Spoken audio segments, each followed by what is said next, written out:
CM Chandrababu అధ్యక్షతన 3.5 గంటలకు పైగా సుదీర్ఘంగా సాగిన మంత్రివర్గ సమావేశంలో అనేక అభివృద్ది పనులు, కొత్త పాలసీలు, చట్ట సవరణలకు కేబినెట్ ఆమోదముద్ర వేసింది. అలాగే ఏపీ వర్షాకాల అసెంబ్లీ సమావేశాల షెడ్యూల్ ఖరారు చేసింది.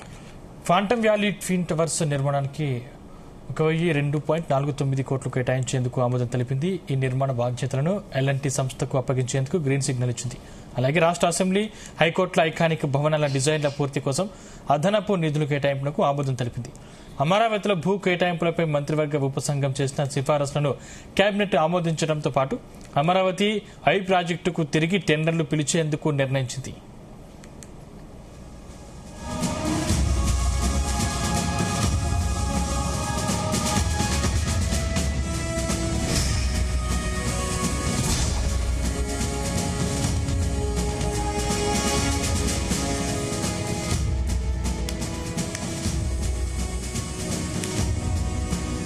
రాష్ట్రంలో పెట్టుబడులు, మౌలిక వసతుల కల్పనే ధ్యేయంగా పలు కొత్త పాలసీలను ఆమోదించింది.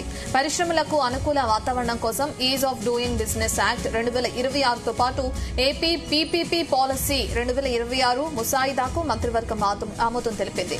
రోడ్డు భద్రతలో భాగంగా ప్రత్యేకంగా పాదచారుల భద్రతా పాలసీ 2026ను, విశాఖపట్నంలో మురికివాడల సమగ్ర అభివృద్ది కోసం నూతన పాలసీని రూపొందించేందుకు ఆమోదముద్ర వేసింది.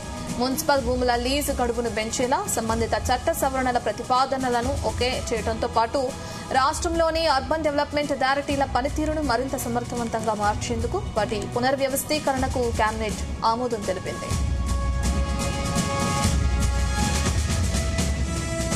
Andhra Pradesh pedestrian safety and universal accessibility policy 2026ను దాని ఆపరేషనల్ మార్గదర్శకాలను ఆమోదించే ప్రతిపాదనకు రాష్ట్ర మంత్రి మండలి ఆమోదం తెలిపింది.